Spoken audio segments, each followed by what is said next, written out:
c'est parti! Bonjour et bienvenue sur la chaîne d'Ouvrir le champ des possibles. Et aujourd'hui, j'ai la joie d'accueillir Fabien Martelly, qui est chaman et businessman. Bonjour Fabien! Bonjour Cécile, comment tu vas? Bien, merci. J'espère que toi aussi.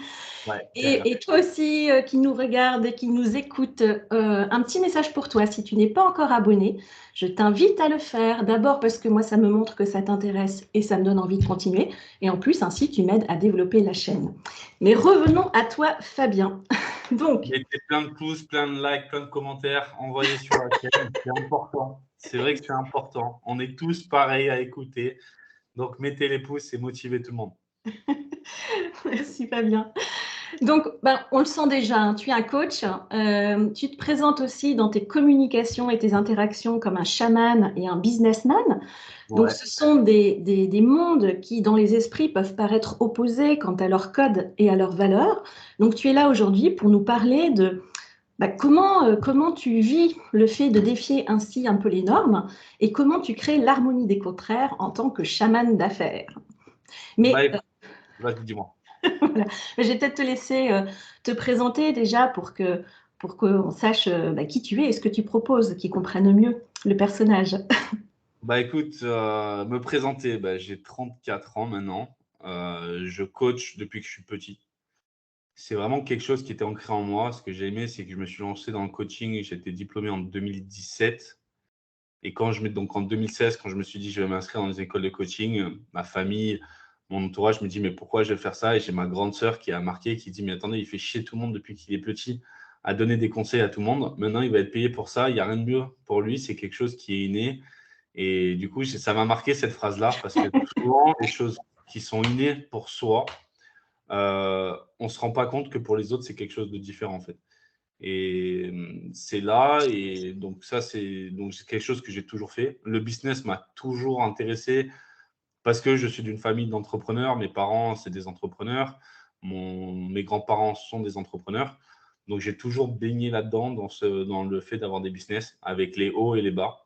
Ce qui m'a aussi beaucoup donné le goût à la liberté, à l'envie et à se dépasser et à avoir un train de vie dans les hauts et les bas, de relier.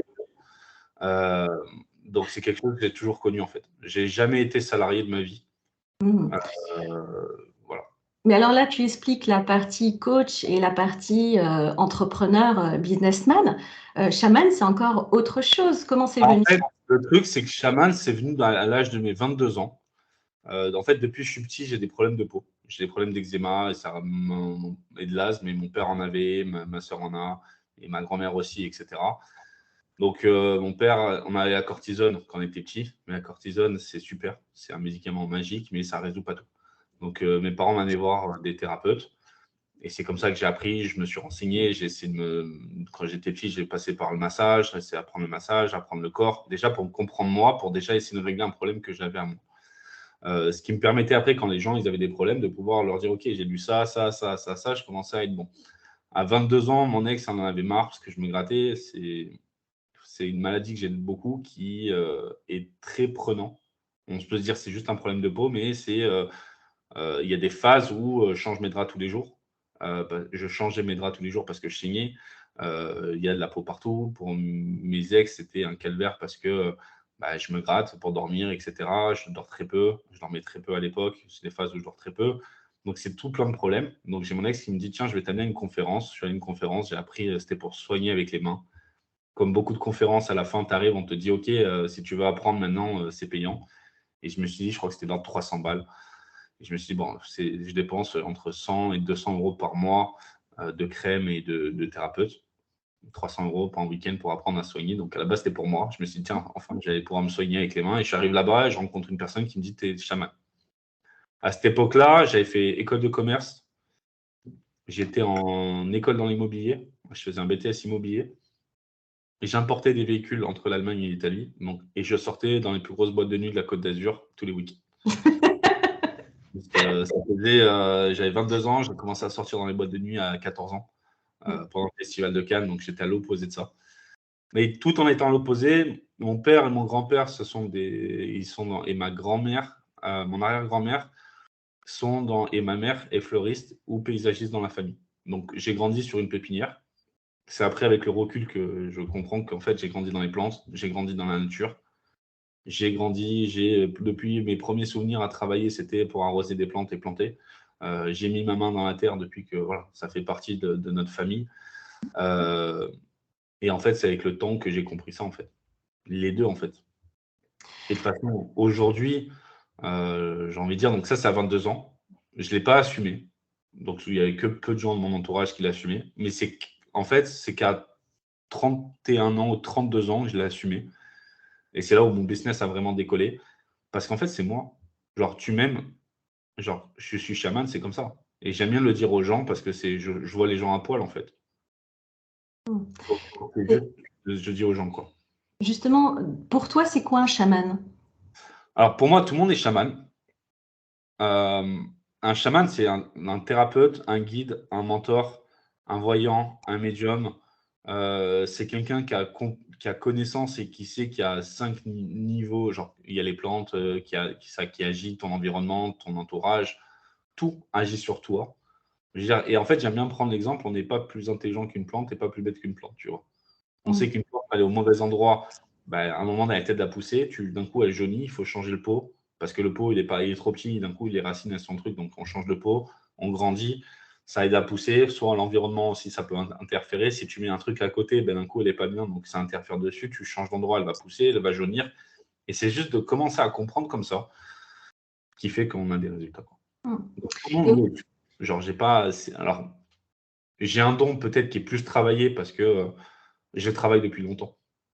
est-ce que tu es canal de naissance? Ouais, bah ouais, depuis petit, ouais. Ok. Et aujourd'hui, tu te sens mieux dans quel univers? Alors, ce qui est marrant, c'est que je suis entre les deux. Donc, j'ai la frustration d'être entre les deux. Euh, je dirais, je suis bien dans mon univers que je suis en train de créer. Euh, quand je dis entre les deux, c'est à tous les niveaux. Entre le chaman, le businessman, entre les gens riches, les gens pauvres. Là où je suis plus reconnu, je dirais, c'est chez les gens riches.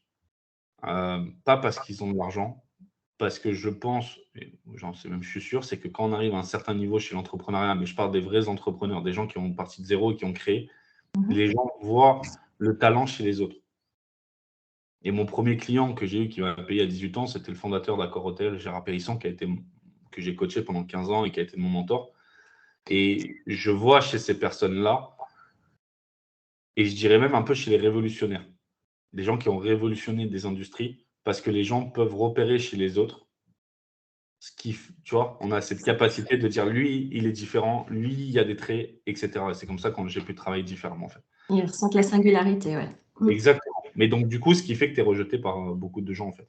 Ben, on en vient, voilà, justement, le rapport extérieur, comment tu es reçu dans les mondes et du chamanisme et plus globalement de la spiritualité, du développement personnel et le monde des affaires. Je dirais toujours partout, hein, tu es 50-50, il y a 50% des gens qui te détestent, 50% des gens qui t'aiment, tu vois. Mm. Mais Quoi.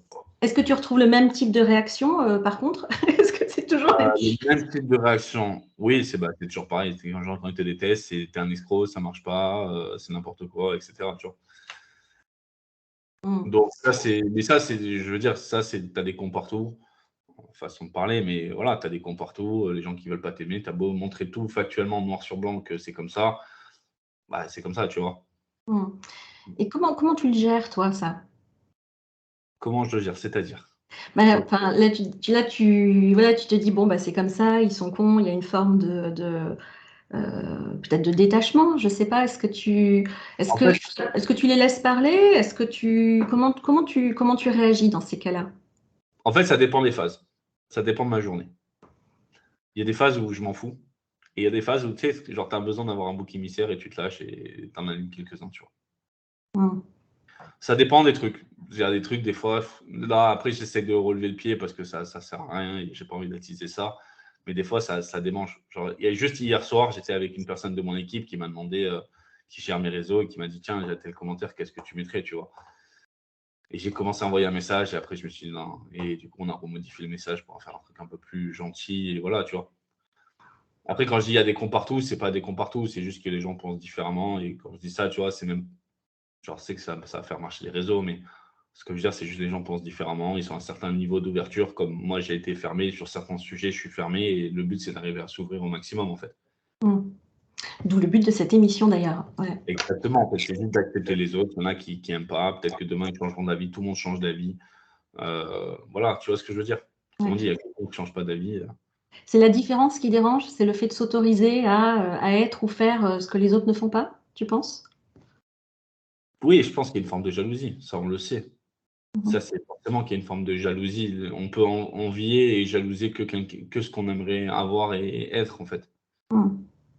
Mais OK. après, les gens, genre, les gens ne voient pas la quantité de travail que ça a demandé. Je veux dire, j'en suis là, j'ai commencé à 6 mois à avoir de l'eczéma. Je veux dire, ça vient j'ai une maladie depuis que je suis enfant. Ça veut dire que j'apprends sur moi et j'ai appris sur moi grâce à cette maladie depuis que je suis enfant. Ça veut dire que ça demande depuis enfant, je peux pas dormir chez les potes parce que je sais qu'en fonction des lessives qu'ils utilisent, les draps, il y a des problématiques. Les animaux, ça demande aussi de vivre je veux dire, à un certain niveau, de cloisonnement, de faire attention, de ci, de ça. Heu, voilà, ça demande il y a beaucoup, beaucoup de contraintes que j'ai depuis que je suis enfant. Mmh. Est-ce que tu fais le lien d'ailleurs entre l'eczéma et l'acceptation en fait, du grand écart, que tu fais naturellement entre tes 2 mondes en fait? Oui, oui, forcément. Aujourd'hui, je le vois de plus en plus. D'ailleurs, je dirais que l'eczéma, c'est vraiment un indicateur de mon état interne, de mes décisions. Hem, à chaque gros crise, forcément qu'il y a une remise en question de pas mal de choses et tout ce qui me casse les couilles, je l'envoie tout chier et pour rester aligné à ce que j'aime et cetera. Donc forcément que quand j'en ai, ou quand je commence à en avoir maintenant, je vois qu'il y a des choses que je fais que j'ai pas envie, mais que je devrais pas faire plutôt. Ou avec lesquels tu es pas aligné? Exactement, ouais. Mmh. Et justement, on va revenir à cet, alignement intérieur parce que ce que je trouve surprenant chez toi, c'est que quand on regarde tes communications, tu utilises en fait des codes qui sont, dans les esprits en tout cas, qui sont considérés un peu comme des clichés de la réussite. Alors, tu as vécu à Monaco, tu vis à Dubaï, on te voit conduire des hors-bord ou des voitures, sportives, de luxe. Alors, j'ai vu qu'il y en avait une qui était mauve, je ne sais pas si c'était le clin d'œil à la Ouais, spiritualité, mais, même pas, même pas. et puis après aussi, on te voit, c'est souvent seul, avec une perspective qui fait penser un peu au self-made man. Euh, donc tout ça, ces codes, ils peuvent paraître complètement antinomiques avec les valeurs qu'on retrouve dans la spiritualité, comme le don. Il y avait le respect des ancêtres, l'harmonie avec la terre et la nature, que tu citais tout à l'heure avec la pépinière. Enfin, tout ça, ça peut paraître antinomique. Et puis de l'autre côté, dans le monde des affaires, on t'entend dire en conférence que toi, tu utilises un rituel où tu fais le chapelet tous les jours. Donc c'est vrai que ça surprend en fait. Comment tu vis ce grand écart en fait? Comment? Alors, le truc, c'est que c'est marrant, c'est qu'il y a beaucoup de gens qui me disent ça. Alors, ce qui est marrant, c'est que par rapport au réseau, c'est un truc que j'ai toujours aimé. Genre, avoir des beaux réseaux, c'est quelque chose qui m'intéressait. Parce qu'on peut revenir en arrière dans mon historique et on voit ce que moi je faisais. Donc, quand une équipe, j'ai pris une équipe, on m'a demandé ce que je voulais. C'était là-dedans que je voulais aller parce que c'était un plaisir, un kiff. Derrière, ça montre, je suis dans des endroits luxueux, mais ce que les gens ne comprennent pas avec le luxe, c'est que c'est le respect des gens. J'adore être à Monaco. Je suis pas né à Monaco, j'ai pas grandi à Monaco. C'est un choix en tant que Français et beaucoup de gens n'ont pas compris que j'ai vécu à Monaco. J'avais mon appart à Monaco. Je pourrais vivre à la frontière, euh, comme j'ai fait après quand je suis retourné. Mais de vivre à la frontière, ça coûte, les loyers, c'est 4 fois moins cher. Mais j'ai préféré être dans Monaco. J'avais un appartement que je payais, j'étais à 150 mètres de la place du casino pour être dans cet univers-là parce que ça change plein de choses en fait. Et c'est ça Et, qui est intéressant. Et donc, le luxe, en fait, c'est mm, juste respecter les gens. Les personnes sont un peu mieux payées dans le luxe. Il suffit juste de regarder dans les hôtels de luxe, bah, tout le monde donne des pourboires. Et je veux dire, que ça soit, il y a du service à tout le monde. Il y a sûrement plus de personnel que dans un étoile ou 2 étoiles. Et c'est le fait d'être reçu. C'est le fait, il y a tellement de choses. Les matériaux utilisés, c'est fait par des artistes. C'est pas du made in China. Genre, c'est pas dans le made in China, mais ce que je veux dire, c'est tout est fait pour respecter l'art des personnes. mm. vienne dans l'alimentation, que je regarde chez Lamborghini, chez Ferrari, c'est fait par des gens qui aiment ça. Donc tout est fait avec amour. Tout est fait dans le respect des gens. Ferrari, bon là, j'ai pris des Lamborghini et des Rolls-Royce, mais Rolls-Royce, j'ai la chance d'être invité par Rolls-Royce. Ils prennent les meilleurs cuirs, ils prennent les meilleurs matériaux, ils payent la meilleure personne. Sur le bord de la Rolls-Royce, il y a un trait qui est toujours tout le long, c'est fait par une personne au monde qui est capable de le faire. Et le pinceau, c'est la queue de je ne sais plus quel écureuil, machin, qui est ultra rare, où le mec a ses différents pinceaux qui coûtent tous très cher. Et le mec, il vient, il le fait à main nue, à main levée. Mais pour arriver à aller chez Rolls-Royce, à payer un gars qui est capable de faire un trait sur toute la voiture à main levée, ça montre le niveau d'expertise et le respect qu'ils mettent sur les personnes et sur le niveau d'exigence qu'il y a derrière. Donc moi, c'est mes valeurs, c'est l'exigence, c'est le détail, c'est la réussite, c'est toutes ces choses-là. Et c'est pour ça que j'aime être à Monaco, parce que à Monaco, ce que j'aime bien dire, c'est que tout est possible. Ils viennent de créer 1 hectare, je crois, sur l'eau encore. Monaco n'était pas comme ça, ils construisent sur l'eau, donc c'est possible. Il n'y a pas de contrainte quand on veut. Oui, ça se règle avec de l'argent, mais l'argent règle beaucoup de problèmes. On construit, on valorise des gens, on valorise des travails, on valorise des architectes. Maintenant, je suis à Dubaï, ben, on va sur la Sheikh Zayed Road. Ben, c'est tous les meilleurs architectes au monde qui sont venus faire une tour, parce que les mecs, ils ont de l'argent, ils prennent tout ce qu'il y a de mieux dans le monde entier. Donc, votre environnement, c'est important. Ce que je porte, ce que je conduis, tout ça, ça a des valeurs, en fait. Où est-ce que je traîne? L'énergie qu'il y a. C'est intéressant. Mais alors, j'ai envie de dire, c'est quoi pour toi la réussite? Après quoi tu cours? Je dirais l'argent, mais les gens s'arrêtent souvent à ça. Depuis que je suis petit, on dit: «De toute façon, Fabien, avec l'argent qui t'intéresse». Oui. Souvent, je disais non, mais maintenant, je dis oui, c'est plus simple. Pourquoi? Parce que c'est ce qu'on est capable de faire. Est-ce Et je veux dire, tu peux pas être généreux si tu as pas d'argent. Je te donne un exemple, j'ai organisé mon premier événement en présentiel, j'ai invité tous mes clients, je l'ai fait à Monaco. Heu, je pouvais faire un truc basique dans un hôtel pas cher, mais on a pris une grande salle. J'avais fait de la publicité où j'avais offert à plein de personnes, mais pas beaucoup de monde sont venus parce qu'il y avait la grève des trains et cetera, c'est compliqué et qu'on a fait une erreur de communication qui arrive. Mais finalement, on était 60, c'était incroyable. Sur mes 30 clients, j'ai offert à mes 30 clients, un tour en hélicoptère. Le soir même, on est allé manger dans le meilleur restaurant de Monaco pour la fête, manger les meilleurs plats. Donc, il y avait, du bœuf wagyu, il y avait du caviar, il y avait le meilleur poisson. On a bu du Cristal, meilleur champagne. Donc, les gens ont vécu une soirée qui est incroyable, tu vois? Mmh. J'étais pas là en mode, tu vois? C'est le partage, en fait et pour ça, je sais qu'il faut de l'argent pour pouvoir partager, tu vois? C'est ça que tu cherches derrière? C'est Redistribuer, ouais. d'accord. Par Donc par la en connaissance, par l'argent, par, des associations, par, tout ça, en fait. Si je devais le dire autrement, est-ce que ça serait que pour toi, l'argent, c'est le marqueur, du résultat de tes actions et de ce que tu as accompli dans ta vie et que derrière, c'est un révélateur de qui tu es profondément? C'est-à-dire que tu peux faire, amplifier le mal comme amplifier le bien, quoi, avec, Exactement. Oui, l'argent est un KPI, donc un indicateur de performance qui résout, par rapport à ce que tu as bien compris les gens, que tu as bien compris ton marché et que tu as développé énormément de de skills, de compétences, en fait. Hem, je crois que c'est Brian Tracy qui disait: «Ce que j'aime, c'est pas le fait d'avoir 1 million, c'est l'homme que je suis devenu pour avoir 1 million». mmh, Et cette phrase, elle résume un peu, tu vois? C'est un peu comme un sportif de haut niveau, c'est que tu as gagné un championnat ou je sais pas, le football, tu as gagné la Ligue des champions, c'est putain, tout c'est un peu la récompense de tout le travail que tu as fait depuis que tu es enfant, en fait.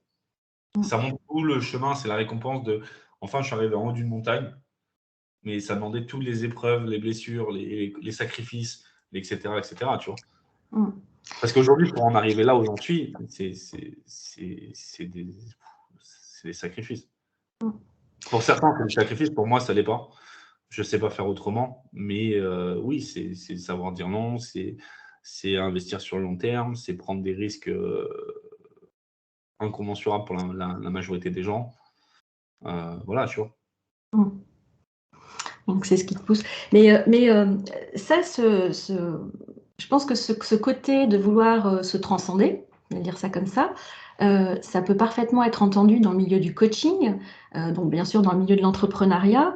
Euh, comment, quand tu dois te fondre dans le milieu du développement personnel, du chamanisme, de la spiritualité, comment ça se passe? Est-ce que tu l'abordes de la même façon? Est-ce qu'il y a un côté caméléon pour essayer de rentrer dans les codes? Comment tu le vis intérieurement?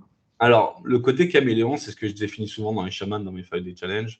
C'est que je dis que genre, le chaman est quand même caméléon. Depuis petit, je m'adapte en fait. Je peux être avec tout le monde. Comme je te dis, j'ai commencé à travailler très jeune. Mon père avait des sociétés, donc je travaillais avec des ouvriers. Je crois que le premier souvenir, je devais avoir 4 ans. J'ai demandé à mon père. C'est de l'ordre des 4 ans, tu vois. J'ai commencé en bas de l'échelle. Je viens d'une génération à aujourd'hui, l'ancienne génération, où on apprenait. Mon père me disait, tu veux reprendre la boîte un jour, bah, tu commences en bas de l'échelle et tu montes tous les échelons. Donc j'ai commencé très jeune, mais en bas de l'échelle. Et je me suis tapé longtemps, jusqu'à près à 14 ans, à gérer des équipes, même un peu avant. Mon père m'a envoyé sur des chantiers. Bon, à 14 ans, j'avais la moto, donc il m'a envoyé sur des chantiers. Je faisais son intermédiaire, il m'appelait, je gérais avec des clients. Voilà, j'étais devenu un peu sa troisième main parce que j'avais démontré que j'avais monté les échelons, que je comprenais, que j'avançais, etc., etc., tu vois. Donc, j'ai suivi aussi la jalousie quand tu as, je sais pas moi, 7, 8 ans et que tu dois aller gérer des équipes de personnes qui ont 50 ans, 60 ans. Ouais, ça demande le travail en fait. Et j'en ai reparlé récemment avec mon père, parce qu'il me disait, ouais, je serais incapable de faire ce que tu fais. J'ai dit, mais tu l'as fait tous les matins. Genre, ta scène, c'était ton entreprise tous les matins avec tes gars à dire, toi, tu fais ci, tu fais ça, tu fais ci, tu fais ça, tu vois. Et moi, j'ai commencé ça, j'ai baigné là-dedans. J'ai la chance que mon père m'a mis là-dedans à grandir, mais j'ai commencé en bas. J'ai mis la main dans le cambouis, j'ai mis la main dans la merde. Quand tu avais des problèmes, genre, il faut le faire, quoi. Mm. Mais je reviens sur le caméléon, parce qu'un caméléon, à trop s'adapter, est-ce que parfois il n'y a pas le risque qu'il se perde? Bah, c'est ce que je dis aux gens. Bien sûr, c'est que le caméléon, il ne faut pas oublier qu'il est caméléon. Et j'aime bien dire aussi aux gens, c'est que c'est ça aussi qu'il faut les gens. Le meilleur conseil, c'est repenser cette image du caméléon. Et c'est surtout le caméléon sur merde, il se prend pour une merde. Et le caméléon sur un lion, il se prend pour un lion. Mais le caméléon, il ne faut pas juste oublier que c'est un caméléon, en fait. C'est ni un lion, ni une merde. Mm. Et alors toi, c'est justement... Tu vois ce que je veux dire, sa force, c'est son adaptation. Mm. Mais qu'est-ce qui t'aide justement à retrouver au quotidien ton alignement, ton intégrité, Envoyer chez tout le monde. C'est le meilleur moyen, je dirais, c'est le meilleur conseil. D'ailleurs, je rentre de 3 heures de coaching avec mes clients. Et je leur ai dit, bah, c'est la méthode JMBLC, je m'en bats les couilles. C'est qu'à un moment donné, le meilleur moyen, c'est d'arrêter de se mettre du poids sur les épaules et se dire, tu sais quoi, je fais ce que j'ai envie, je m'en bats les couilles et on verra, Inch'Allah. Tu vois. Il y a pas de. L'erreur des personnes, c'est penser qu'il y a un choix qui est meilleur que l'autre, sauf que c'est différent. Dans les deux cas, il y aura des avantages, des inconvénients. C'est pour ça qu'il faut faire.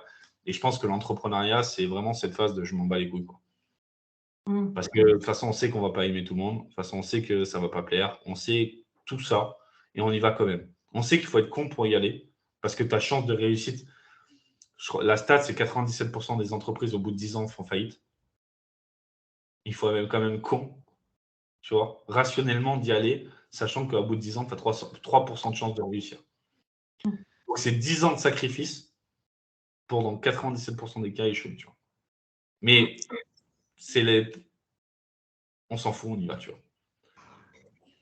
Est-ce que ce qui maintient le feu intérieur, qui permet de continuer, du coup, c'est la destination et pas le chemin? Alors, Parce que des fois, on dit l'inverse. c'est peut-être mes croyances. Moi, je pense que pour moi, j'ai cette chance-là que je ne sais pas faire autrement et je pense que tout le monde, sa vie est un peu écrite. Soit tu peux prendre des raccourcis. Tu sais, genre, maintenant, on entend beaucoup d'entrepreneurs, surtout les jeunes, dire ouais, c'est que la vie, c'est comme un jeu vidéo. Et je pense on est de cette génération, on a eu beaucoup de jeux vidéo. Ou comme n'importe quel jeu vidéo, tu as comme c'est un ordinateur, tu peux, ce qu'on appelle des cheat codes, c'est que tu peux tricher. Tu peux prendre des raccourcis, ou dans tout jeu des vidéos, tu as des raccourcis qui sont amenés, tu vois. Mais il y a une histoire qui est faite pour toi. Ce que j'appelle la mission de vie. Oui, Il y a le début d'une fin.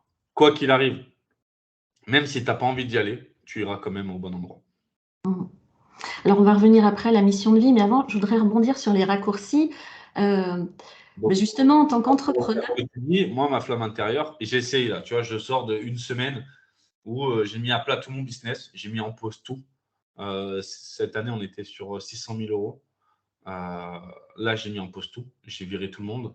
Je suis arrivé à Dubaï et j'ai dit, tu sais quoi, genre, je vais rien faire pendant une semaine et on va voir si tu tiens. Genre, je me suis dit, on verra. Dans ma tête, j'étais 2 semaines ici à Dubaï, ça fait une semaine, et j'ai rien fait. C'est-à-dire que j'ai fait Netflix, j'ai dormi, j'ai fait du téléphone, je crois que je regarde les stats, c'est à 9 heures par jour sur le téléphone, genre tout ce qu'on te déconseille, tu vois. Bah, il y a un moment donné, je suis quand même à la salle de sport, parce que j'avais un besoin de me dire, tu sais quoi, lève-toi, va à la salle de sport. J'avais dit que je faisais pas tous les dimanches, je faisais des soins pour soigner les gens sur les 8 blessures de l'âme. Bah, je me suis dit, j'avais dit que je le faisais plus, c'était mon dernier avant de partir. Bah, je me suis réveillé, on m'a dit, bah, fais-le. Donc, je l'ai fait. Et je me suis retrouvé à travailler alors que je m'étais dit que je ne travaillerais pas, tu vois. alors on m'a dit, j'imagine que ce sont tes guides. Je sais pas si c'est les guides, c'est ma voix intérieure, c'est le fait que tu te poses, je sais pas d'où ça vient, tu vois. Mmh. Et Genre, c'est la notion de, j'ai pas comme beaucoup de gens qui voient des guides, etc. Des fois, je vois, mais c'est plutôt des flashs. Mais c'est juste même la petite voix intérieure qu'on a au fond de vous, tu vois, qui vous dit, bah, tu sais quoi, va au restaurant, tiens, t'as envie de manger McDo, t'as envie de manger McDo. Tu vois ce que je veux dire? C'est cette voix-là qui dit, bah, tu sais quoi, travaille, fais-le, et je kiffe, et j'ai pensé tout YouTube, tout Netflix, et à un moment donné, tu te retrouves à travailler, quoi. mmh, Donc, tu vois, c'est plus fort que moi. mmh, j'entends. Mais ça m'a perturbée. C'est ça. Hem, Mais tu vois, des fois, le meilleur moyen d'aller niquer le game, c'est d'aller dans ce que tu n'as pas prévu. Et de toute façon, comme je te dis, tu vas revenir toujours sur le bon chemin. mmh, Parce que ton chemin, il est là. Tu as même beau aller t'égarer, même les personnes qui sont garées dans la drogue. Et j'ai un de mes mentors, c'est Grant Cardone aux États-Unis, qui prenait de la drogue, etc., qui aujourd'hui est multimilliardaire. À 20 ans, il était dans la drogue et il faisait rien. Et à 60 ans, il gère 4 milliards. Tu vois ce que je veux dire? C'est à l'opposé des mondes. Mais c'est là où la vie, quand tu dois, il y a un moment donné, c'est là où je vois que c'est plus grand et c'est un peu comme des enfants. D'ailleurs, après, moi, je suis chrétien, donc on a notre Père, etc. Si on veut prendre Dieu pour notre Père. Mais quand tu écoutes, tout va bien. Quand tu n'écoutes pas, tu prends des tartes dans la gueule. Tu vois. et alors justement au quotidien, dans ton activité, tu fonctionnes comment? C'est, la part, entrepreneur, cerveau gauche, j'ai envie de dire, qui domine et qui va réfléchir en stratégie, en je sais pas, en brainstorm, en tout ce que tu veux?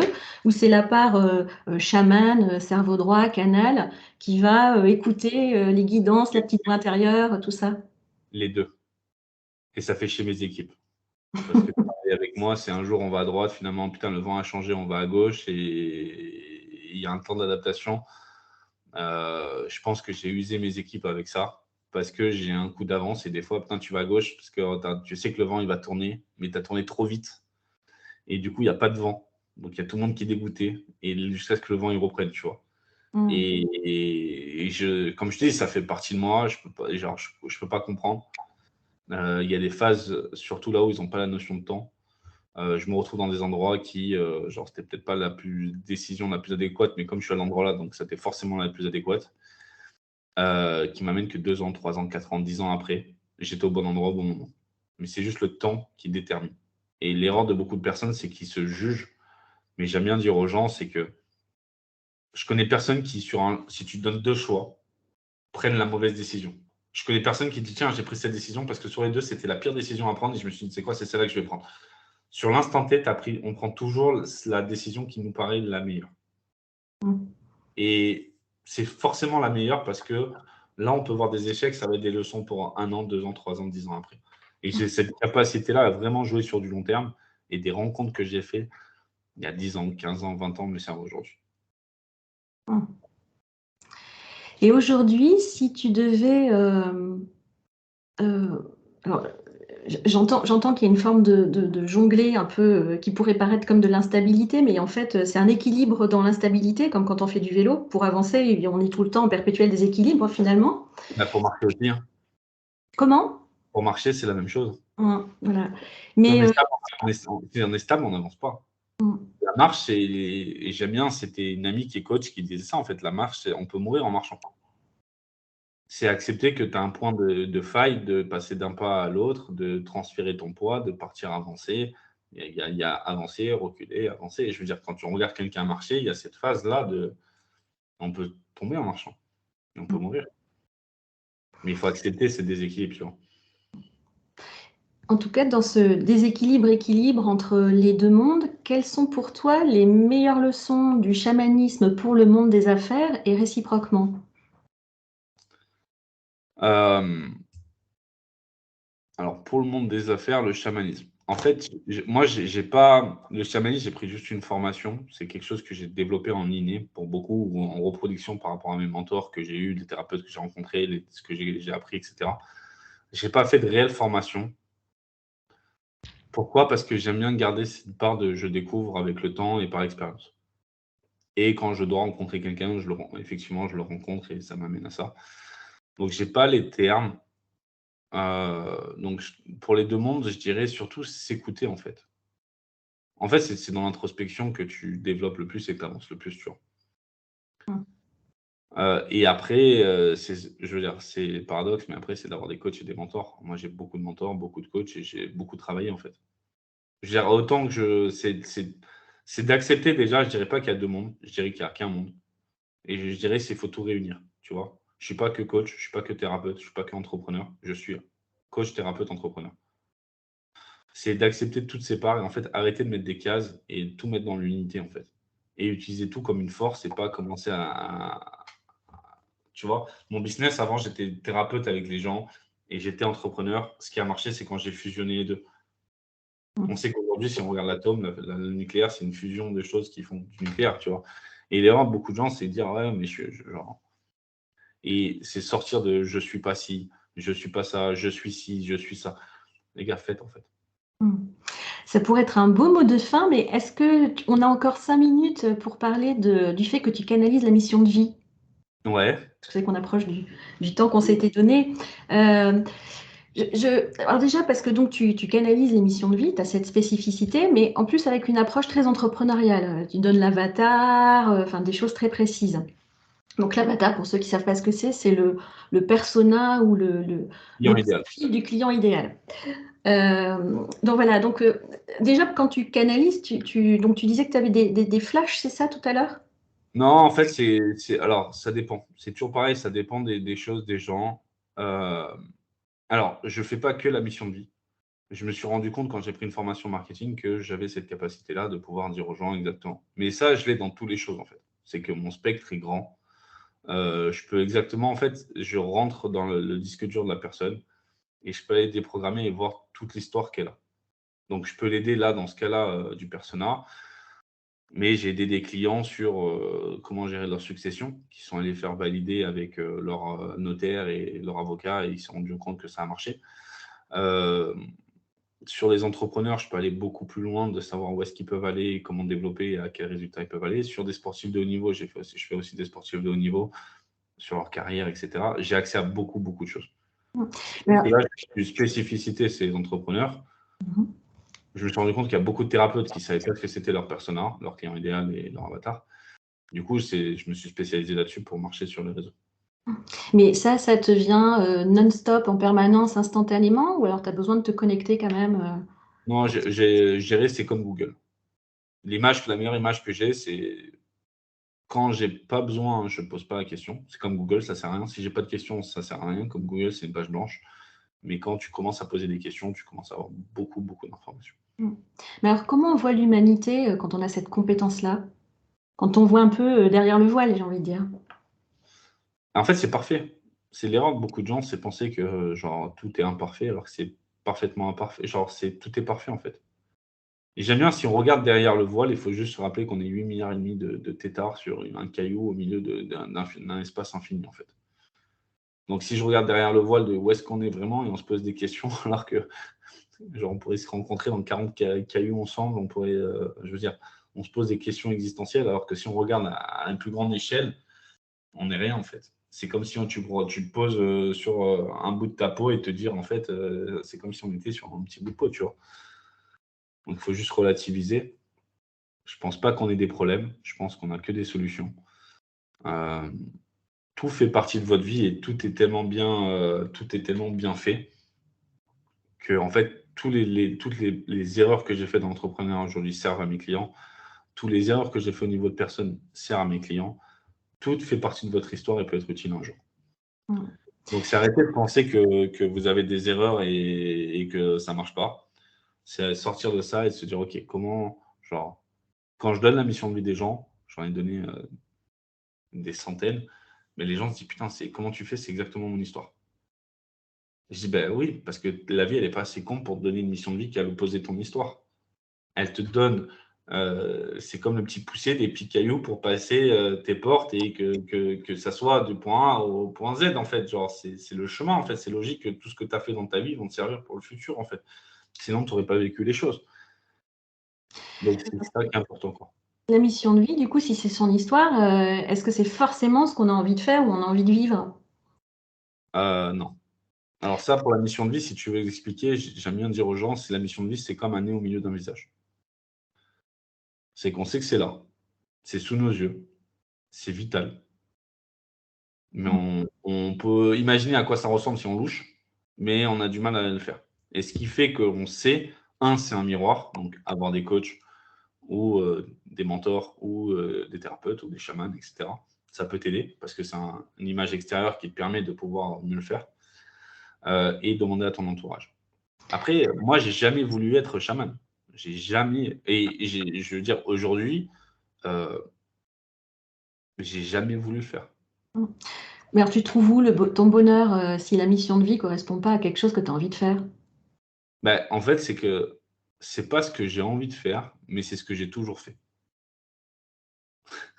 Mm. Oui, c'est naturel, quoi. C'est comme Et respirer pour la personne, en fait. c'est exactement, c'est ce que je te dis. C'est que je sais, genre, j'ai quelqu'un qui a un problème, pour moi, ça me fait plus chier de pas le résoudre que de lui dire fais ci, fais ça, tu vois. Genre, pour moi, c'est naturel, en fait. T'as un problème, tiens, tu me dis, ok, fais comme ça, merci, au revoir, tu vois. Genre, Mm. c'est plus rapide pour moi, en fait. C'est plus rapide pour moi de le résoudre que d'écouter la personne pendant 25 minutes. Et d'ailleurs, souvent dans mes lives, les gens viennent pas parce qu'ils ont un problème, parce qu'ils veulent se plaindre, ils veulent être écoutés. Et ce qui est aux antipodes de moi, en fait. Moi, tu as un problème, on le résout. Tu viens pas, l'histoire, j'en ai jamais eu besoin et j'en ai pas besoin parce que je suis connecté à quelque chose. Je suis juste une enceinte Bose, enceinte Bluetooth, et juste je fais l'intermédiaire. Tu vois ce que je veux dire? Donc Mm. pour moi, c'est naturel. Mes parents, ils ont dû me bercer trop près du mur. J'ai dû tomber, je sais pas pourquoi. Genre, c'est comme oublier que genre, j'ai ça depuis toujours. Le canal il est toujours ouvert. Tu vas et voilà, tu vois. C'est Mm. pas quelque chose que j'ai envie de faire, c'est quelque chose que j'ai toujours fait. Maintenant, tu me demandes ce que j'ai envie, bah, comme tout le monde, hein, j'aimerais être milliardaire sans rien faire, pas me poser de questions, faire que ce que j'ai envie de la journée. Mais ma journée se résume pas à ça, en fait. Et encore, tu sais, c'est pas sûr, hein. Des fois, Non, on a mais vécu parce c'est ça, qu'on est allé le chercher. exactement, tu vois ce que je veux dire. Donc c'est pour ça, en fait, qu'est-ce que j'aurais envie de faire? Tu vois, quand je dis quand j'étais petit, ce que j'ai envie de faire, c'était bon, paysagiste comme mon père. Après, j'ai vite compris ce que c'était comme travail, j'avais pas envie. Pilote de Formule 1, pilote d'avion de chasse. J'avais ça, pilote de Formule 1, pilote d'avion de chasse. Ou trader, parce que j'ai toujours aimé faire l'argent. Donc, tu vois, genre, toujours dans l'extrême, toujours dans l'adrénaline. Mm. Et voilà, et aujourd'hui, je suis ni pilote de Formule 1, je suis ni pilote d'avion de chasse, et je suis ni trader. Il paraît que les traders, ils auraient une configuration cérébrale qui fonctionnerait qu'au stress. Je fonctionne beaucoup qu'au stress. Genre, et c'est au détriment de ma mère. Mais je marche beaucoup au stress, je marche beaucoup avec la discipline. Et en ayant eu la chance d'avoir conduit des véhicules de course, avoir fait à 18 ans l'avion de chasse et faire du trading avec ma société, parce que c'est des échanges en fait. Là, le trading, c'est de faire l'achat-revente où j'ai fait ça. Bah, en fait, tu l'as dans tout en fait. C'est Mm. qu'est-ce qu'il y a derrière et c'est la performance, c'est la réussite, c'est le côté voilà, excellence, d'être peu dans le monde. Formule 1, toujours pareil, il y a toujours cette notion d'élite chez moi que j'ai depuis toujours. Et c'est beaucoup d'apprentissage, beaucoup de galères. Pilote de Formule 1, c'est beaucoup de résignation, c'est beaucoup de non pour peu beaucoup de personnes pour peu d'élus. Quand tu es élu, tu sais jamais combien de temps et ça demande beaucoup de travail au quotidien quand tu y es aussi. La question qui me vient, et c'est peut-être une question personnelle, donc sens-toi libre de ne pas me répondre, mais qu'est-ce que tu veux te prouver? Ce qui me vient, c'est que je suis capable de tout faire. En fait, c'est juste, on est sur un temps limité sur Terre, juste de voir tout ce qu'on est capable de pouvoir faire, en fait. Profiter tout, j'ai vécu beaucoup d'expériences dans différents domaines parce que j'ai envie de tout, genre, tout vivre. Peut-être pas tout non plus, et en fait, profiter. On perd sa liberté à vouloir tout vivre. On n'est pas libre. Je pense que cette notion de liberté, on n'est jamais libre. Les Ah gens, oui. bah, tu peux pas aujourd'hui te déplacer de l'un pas l'air, donc tu es déjà piégé sur la Terre. Tu peux pas aller sur, pour l'instant, on peut pas aller sur Mars, tu vois, pas encore. Mais tu es quand même toujours, et si tu vas sur Mars, genre, on est toujours prisonnier de quelque chose, en fait. Donc, le meilleur endroit où tu es libre, c'est dans ton corps, c'est dans tes décisions. Et voilà, tu vois. Donc, c'est pour ça que, ouais, je en faire le maximum de choses, je pense. Alors j'ai une dernière question avant le mot de la fin, si tu veux bien. Avec toutes les missions de vie, tout ce que tu vois de tout le monde, est-ce que tu vois des schémas qui se dégagent? Ouais, le schéma que je dégage, c'est de toutes les personnes, c'est qu'il y a beaucoup de personnes qui ont envie, mais qui ne se donnent pas les moyens. Et c'est ma plus grosse frustration. Et en ayant parlé avec, maintenant, en ayant atteint un certain niveau et en connaissant les top leaders de mon industrie, c'est ce que tout le monde remarque, en fait. Pour moi, c'est très dur. Ma qualité et aussi mon défaut, c'est que j'accepte pas l'échec. Euh, Voir mes clients qui ont tout, mais qui n'appliquent pas et qui préfèrent ne pas appliquer les choses parce que ça demande trop de changements dans leur vie, c'est très compliqué pour moi. Donc, je vois que tout le monde est capable de faire beaucoup de choses parce que quand ils appliquent, ils ont des résultats de fou, mais que peu de gens ont envie parce que ça demande de l'inconfort. Et je pense qu'on est du coup addict au confort. Là où on peut me voir, moi, comme tu disais, pour revenir sur les réseaux sociaux, dans un certain confort, mais aujourd'hui, je n'ai pas de voiture. J'aimerais avoir des voitures et j'ai cette conscience par mon expérience, c'est que tous les gens très riches qui ont plein de voitures, elles restent tous dans le garage parce qu'ils sont toujours en déplacement. Donc, c'est juste pour te dire que, en fait, c'est juste le cadeau que tu te fais pour te dire que, tiens, quand j'ai envie, je peux l'avoir, en fait. Tu vois, pour et d'ailleurs, tu regardes, hein, si tu regardes tous les gens très riches, les voitures, elles ont que quelques milliers de kilomètres au bout de 10 ans. Parce qu'en fait, ils peuvent. Déjà, tu peux conduire qu'une voiture à la fois. Et le seul soir où tu peux enfin la prendre, bah, tu vas au resto, tu vas pas très loin non plus, tu vois. Donc, c'est déjà, tu vois, c'est toutes ces choses-là. J'ai eu la chance avec mes clients d'avoir voyagé énormément en jet privé.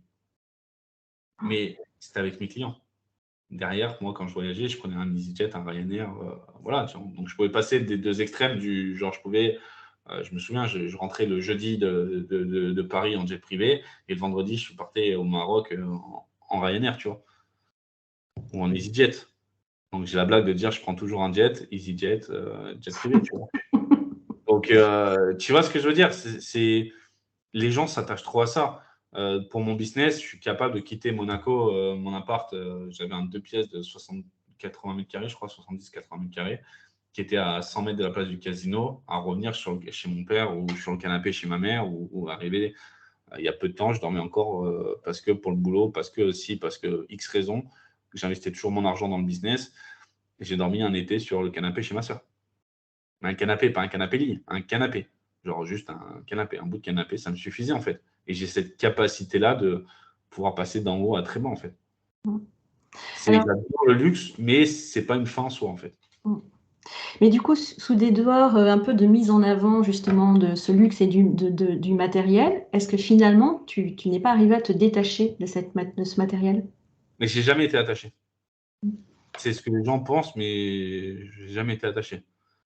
Je veux dire, chez mes amis, quand j'étais jeune, bah, j'ai la chance d'avoir grandi dans une très grande maison sur un très grand terrain, donc j'aurais pu me la jouer. Mais quand mes potes ils ont y crevé, ils m'appelaient moi et c'est moi qui allais changer limite leurs pneus. Tu vois ce que je veux dire? Parce qu'ils ne pouvaient pas, ou ils savaient pas faire, ou etc. Tu vois, j'ai jamais hésité à mettre la main dans le cambouis quand il faut mettre le cambouis, alors que je pourrais ne pas le faire, tu vois. Même quand j'ai de l'argent, en fait, je me retrouve des fois à me dire, mais qu'est-ce que je fous dans cette merde, en fait. Même quand je gagnais très bien ma vie, etc. Je me dis, qu'est-ce que je me fous encore dans ce merdier-là, mais parce que c'est moi, en fait. Mmh. Je te trouve étonnant de contraste et d'aspérité. En même temps, c'est ça qui te rend attachant, je trouve. C'est vraiment, c'est surprenant. C'est surprenant. Est-ce que tu as conscience de ça? Bah, c'est que, ouais, ouais, j'ai conscience. L'avoir conscience, c'est une chose. Devoir le gérer, c'est une autre, tu vois. Parce que les grands écarts, c'est un peu l'alpha et l'oméga, en fait. C'est vraiment cette notion d'alpha et d'oméga. Je suis à deux opposés, en fait. Mais c'est ce qui fait que c'est les extrêmes, en fait. Et tous Mmh. les gens qui réussissent, sont des extrémistes, en fait. Non, mais tu peux pas réussir dans la vie si tu es pas un extrémiste. Mmh. OK. Est-ce que c'est ton mot de la fin ou est-ce que tu veux rajouter autre chose? Bah, je pense que c'est ça, ouais. Je pense que vraiment, si vous voulez réussir, il faut être extrême dans un domaine. On regarde les joueurs de foot, ils sont que dans un poste, que dans un endroit, peut-être dans beaucoup d'autres. J'ai des amis qui sont golfeurs de haut niveau, ils sont très, très bons au golf. Heu, Moi, je suis très bon dans un certain domaine, mais sur d'autres domaines, je suis une quiche. Mais voilà, tu vois ce que je veux dire? Je pense que tous les gens qui réussissent sont ça, en fait. Mmh. Et tous les experts, en fait, c'est quand tu deviens expert, tu te spécialises dans un domaine. Et le problème des gens qui sont moyens, c'est qu'ils sont moyens partout. Ils sont ni bons ou ils n'ont pas encore trouvé leur domaine de prédilection où ils pourront donner toute leur énergie et leur force là-dedans, en fait. Il y a toujours ce choix de je vais être peu partout plutôt qu'un truc bien et 10 choses mauvaises, en fait. Ouais, est-ce qu'il y a forcément une voix qui est meilleure que l'autre? Bah, moi, je juge pas les gens. Si les gens veulent leur vie, ils sont très bien et tant mieux, tu vois. Mmh. Ça laisse plus de place pour moi, tu vois ce que je veux dire? Peut-être qu'il y a des gens qui seraient meilleurs que moi et au final, ils ne sont pas découverts et ça me laisse la place, tu vois? Bien au contraire. Non, après, chacun fait comme il veut, tu vois? Mais Mmh. dans ces cas-là, ce que je dis aux gens, et c'est beaucoup le déclic que les gens ont dans mes phases des challenges, c'est genre: «Arrêtez de vous plaindre». Accepte ta vie, en fait, et juste déjà, l'énergie que tu vas gagner juste en arrêtant de te plaindre, c'est tes choix que tu as pris, tes actions ou tes inactions que tu as fait, ta vie, c'est la résultante de ça. Donc juste accepte et lâche-toi, en fait. Tu vois? Juste pour ceux qui ne le savent pas, le 5 Day Challenge, c'est, je vais Un peut-être événement sur 5 jours où j'aidais les gens à partir de zéro, de déjà, commencer à déprogrammer les croyances limitantes. Le deuxième jour, on essayait de trouver un client, on déterminait la niche, l'avatar. Donc, dans quel secteur je vais me spécialiser, quel est mon client idéal. Ensuite, on crée une offre. Ensuite, on commençait à démarcher. Et après, ensuite, on vendait. C'est un événement que j'ai fait pendant presque un an et demi. J'en ai fait une vingtaine d'événements que j'organisais. C'est pour ça que j'ai aidé plus de 10 000 personnes grâce à ces événements-là. J'ai impacté beaucoup de monde. Et c'est pour ça que j'ai ce retour-là, tu vois. Mais c'est vrai qu'il y a plein de gens qui veulent. Mais l'erreur que je dirais, c'est déjà d'accepter. Genre, la première chose que je dirais, la première chose que je dirais aux gens, c'est d'accepter. Pourquoi? Parce que j'ai regardé, c'est un déclic que j'ai eu récemment. J'ai regardé pour la centième ou la millième fois le film Matrix. Et en fait, dans Matrix, leur base, leur cœur chez les humains, c'est Sion. Et en fait, genre dans acceptation, genre un jour, j'ai eu un déclic où je me dis accès à Sion. Tu vois, acceptation, accès à Sion. Et en fait, je me suis dit, tiens, qu'est-ce que c'est Sion en fait? Et je regarde l'étymologie. Et quand tu regardes l'étymologie de Sion, Sion, c'est cœur pur. Donc, dans acceptation, c'est accès au cœur pur. Et c'est vrai que quand tu reviens dans ton équilibre, quand tu es dans l'acceptation, ta vie, il s'est passé ce que tu veux, mais il faut l'accepter. L'erreur de beaucoup de personnes, c'est qu'on est trop dans le passé. Ouais, il s'est passé ça, mais j'aurais dû faire ci, da, da, da, da, da, da, et mon grand-père, il a fait ci, ma grand-mère, il a fait ça, mon père. Les gars, acceptez, c'est fait, c'est fait. Genre, commencez à accepter votre passé, résolvez votre passé juste en acceptant. Il n'y a rien d'autre à faire que d'accepter. Et après, tu peux commencer à avancer sur ton chemin. L'erreur de beaucoup de gens, c'est que la vie, elle avance. On est comme sur une autoroute et que les gens passent leur temps à regarder derrière plutôt que de commencer à regarder devant. Tu vois. Mmh. C'est la première chose que je vais te donner des missions de vie des personnes, c'est que d'abord, les personnes, je dis, OK, tu peux accompagner un tel, mais est-ce que toi, tu as fini le chemin? Et d'abord, je les aide, certains oui, certains non, à finir le chemin avant de pouvoir aider les autres. Et en faisant ça, les gens, ils commencent à avoir plein de résultats, en fait. Mais après, mes clients, il s'est passé des trucs de fou, si tu veux. Genre, j'ai des clients où je leur dis, il faut qu'ils quittent leur mec parce que c'est pas le bon, quittent leur femme. J'ai une cliente, je l'ai envoyée au Brésil. Et c'est quelque chose, c'était un rêve, je sais pas, j'avais entendu ça par et tout. C'était un rêve en fait qu'elle avait depuis 20 ans qu'elle n'avait pas fait et finalement elle a fait. Et en fait, l'histoire, mais c'est que des trucs de fou. C'est que donc je l'envoie au Brésil.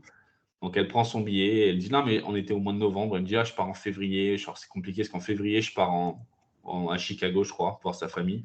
Et je dis mais attends, on est en novembre et février et en milieu il y a la place pour y aller, tu vois. Finalement, elle prend le billet, on finit le coaching à 4 heures, elle prend le billet pour partir le lendemain à 9 heures. Personne Trop bien. passe à la Et sauf qu'en fait, à partir du moment où elle prend le billet, elle fait que pleurer jusqu'au lendemain. Elle m'appelle à minuit, elle me dit je sais pas ce que j'ai, je fais que pleurer depuis que j'ai pris le billet, depuis 15 heures, je fais que pleurer. Je dis ok, on a parlé, je l'ai coachée, elle a pu dormir. Le lendemain, elle part. Elle va au Brésil, elle passe une semaine là-bas, je crois. Elle m'appelle et tout, et donc on fait un coaching de groupe avec tout le monde, on est là-bas, donc elle est au coaching, et j'entends putain, il faut qu'elle fasse un saut en élastique, tu vois, un saut parachute. Et genre, tu vois, je me dis, putain, les gars, genre, vous abusez. Déjà que je l'ai envoyé au Brésil, genre, je peux pas lui dire maintenant, tu prends un avion et tu sautes, tu vois. Et en fait, j'ai un peu ce truc-là de dire, bon, si la personne m'en parle ou j'ai un indice qui me refait écho à ça, je le dis, tu vois. Et je sais pas pourquoi on arrive et la fille me dit, ouais, à l'époque, putain, je comprends pas pourquoi je pleure et tout. À l'époque, je sautais en parachute, ça me dérangeait pas. Et je dis, bah, ça tombe bien que tu me dises ça. C'est un message pour toi, il est intéressant que tu sautes en parachute. La vie bien faite. Et tout, franchement, finalement, elle le fait. Elle saute, elle rentre. Je crois que 24 heures après, elle était sur scène parce qu'elle a un ami qui l'a demandé, parce qu'elle avait inspiré des gens, son ami, et il faisait une conférence sur les gens, leur capacité à faire les choses. Et du coup, elle parlait sur scène devant 80 personnes de le fait de passer à l'action et de changer, de ne pas réfléchir, etc. Tu vois. Et comme quoi, des fois, de suivre les bonnes actions, et j'ai ça, j'ai 1 milliard d'histoires. J'aime bien dire l'histoire de Toto. Mes clientes, c'est une ancienne collaboratrice qui me disait ça, parce qu'on a des histoires comme ça, on a 1 million, quoi. On a des clients qui disent ouais, est-ce que je dois prendre l'accompagnement de famille? Dieu, donne-moi un signe. Et genre, j'ai une cliente, elle a un oiseau qui est sorti de la cheminée, quoi. Un quoi, pardon? Un oiseau qui est sorti de sa cheminée. Ah Elle oui? finit sa phrase, elle a un oiseau qui sort de sa cheminée. On était au mois de novembre, tu vois. Octobre, non, au mois de septembre. Donc, pas la période, mais l'oiseau, il sort, quoi. Il y en a, et j'ai plein d'histoires comme ça, en fait. Mais il y a une phase de déni, tu vois, avec la mission de vie. Quand je donne la mission de vie aux gens, il y a cette phase de déni. Et en fait, je dirais c'est un peu la phase du deuil, tu vois, le déni, la colère, genre les 5 phases de deuil, jusqu'à arriver à l'acceptation, qui fait qu'en fait, tu le fais. Et il y en a qui le font plus ou moins rapidement, et il y en a qui mettent plus de temps, en fait, pour en fait arriver au même résultat, en fait. Ouais. Du coup, ça me fait penser aussi au processus de l'excellence opérationnelle. Après, en fait, on a tous un mode de fonctionnement automatique.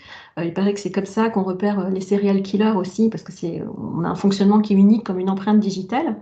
Et pareil, quand tu le découvres, c'était tellement naturel que bah, tu n'arrives pas à le reconnaître, tu n'arrives pas à l'accepter, tu as un déni. Et après, il y a tout un chemin, tu ne sais pas qu'en faire, tu ne sais pas comment l'appréhender. D'ailleurs, c'est ça aussi, dans ceux qui tu donnes la mission. Après, est-ce que entre la connaître et la mettre en place, il y a un monde aussi. C'est-à-dire qu'elle n'a pas forcément exactement est-ce qu'elle a forcément exactement la forme que tu donnes? Ou est-ce que après, elle peut être habillée différemment? Alors, exactement la forme, ouais. Parce que quand je donne, c'est assez précis, tu as pu connaître ça. Euh, les gens, c'est vraiment la phase de déni. Mais genre, je pense dans 90% des cas, on me prend pour un escroc quand je le donne. J'ai tellement de clientes à qui c'est arrivé de dire. Et en fait, la phase, elle est comme ça. Je reprends une de mes clientes. C'était au début. Euh, Elle dit putain, en fait, elle me dit, moi, je vais accompagner les gens. Elle est solaire, elle est pétillante, pleine d'énergie, plein de lumière. Son bureau, il y a plein de lumière, etc. Genre plein de vert, plein de jaune, etc. C'est vraiment genre, rien que dans l'image, etc. Et en fait, je lui dis, on fait le coaching et ça l'a marqué. Je lui dis, putain, ça sent la mort à côté de toi. Tu vois. Genre, je sens la mort, etc. Et après, je demande et je lui dis, bon, tu vas accompagner les gens endeuillés à retrouver à la vie. Elle me dit, mais c'est pas possible. Je vais pas faire ça, moi, c'est pas possible. Genre moi, j'aime trop la vie pour m'occuper des gens endeuillés, tu vois. Et on finit le coaching, etc. Donc, on finit l'appel mission de vie. Elle va voir son mari, elle dit, bon, je suis désolé, chérie, j'ai pris un jeune, j'ai payé. À l'époque, elle a payé 1500 euros. Parce que après, je l'ai vendu plus cher et là, je l'ai remis pas cher, ça dépend des périodes. Et du coup, et son mari dit ok, qu'est-ce qu'il t'a dit? Bah, il m'a dit que j'allais m'occuper des gens endeuillés, etc. Et son mari lui dit et? Elle dit, bah, c'est pas pour moi, quoi. Genre, c'est pas possible. Je me suis fait avoir. Putain, je suis vraiment désolé. Je savais que c'était des conneries sur Internet et tout. Il fait, mais chérie, quand la voisine a perdu son mari, c'était qui s'en est occupé? Et quand un tel a perdu son mari, qui s'en est occupé? Bah oui, c'est moi. Ah oui, c'est moi. Et un tel? Ah bah oui, c'est moi. Et en fait, c'est là où elle a eu le déclic. C'est quand on en a parlé aux gens. Elle a accepté de parler aux gens. Et en fait, les gens me disent, bah oui, regarde, tu as fait là, là, là, là, là. Et après, bah, elle a fait ça, en fait. Après, elle a travaillé avec moi et en fait, c'était ça. Parce que la mort ou endeuiller, il y a plein de façons. Je veux dire, là-haut, je veux dire, ça peut être le deuil donc physique de quelqu'un que tu as perdu, mais ça peut être sur le travail. Tous les gens qu'elle prenait, c'était des gens qui étaient en burn-out, en dépression. Donc, c'est perdre une partie de toi pour. Exactement, ouais. Et c'est comme ça qu'elle a cartonné. Et même, j'ai la chance de pouvoir faire des méditations ultra poussées pour aider les gens à trouver leurs premiers clients et plein de choses. Donc, on fait la méditation avec elle et elle aperçoit dans la méditation que la première personne qu'elle va accompagner, qu'elle doit faire un partenariat avec les pompes funèbres. Je dis OK et tout. Donc, pour la semaine prochaine, tu fais ça. Elle va aux pompes funèbres et elle rentre. Et la personne, donc, elle leur explique son projet. Et la personne, elle dit waouh, c'est ouf, ça doit être. À chaque fois, j'oublie la phrase et elle n'est pas là pour le dire, mais c'est l'univers, c'est un signe de genre c'est l'univers qui a dû vous envoyer parce que vous êtes un rayon soleil dans notre industrie, tu vois. Et elle sort de là, elle m'appelle, elle me dit ouais Fabien, tu me rends pas compte, la personne elle m'a dit que j'étais un rayon soleil dans l'industrie. Parce que les pompes funèbres. Et en fait, elle en revenait pas, tu vois. C'est la personne aussi qui était dans le déni, qui faisait les choses mais qui acceptait pas, tu vois. Au début, quand je lui disais mais t'es thérapeute, elle nous appelait les zinzins. Elle dit mais vous les zinzins, vous êtes parce qu'elle était très terre à terre, tu vois. Elle vient d'une famille où ils sont, d'ailleurs, ils sont dans l'agroalimentaire, dans la boucherie. Genre, sa mère, elle a un abattoir. Donc, tu vois, quand je dis ça sent la mort, je dis putain, c'est marrant, c'est marrant quand même. Hein. Et au final, elle était très terre à terre, sauf qu'en fait, on a fait un jour un témoignage. On a fait un challenge vidéo et elle s'est rendue compte qu'elle nous a avoué qu'elle parlait avec son meilleur ami qu'elle a perdu 2 ans après, qui venait lui parler. Donc, bon, finalement, les zinzins, toi, tu commences à devenir zinzin, tu vois. Et en fait, c'est son guide et elle commence à débloquer là-dessus et pas mal de choses, tu vois. Donc, tu vois, les gens sont dans le déni.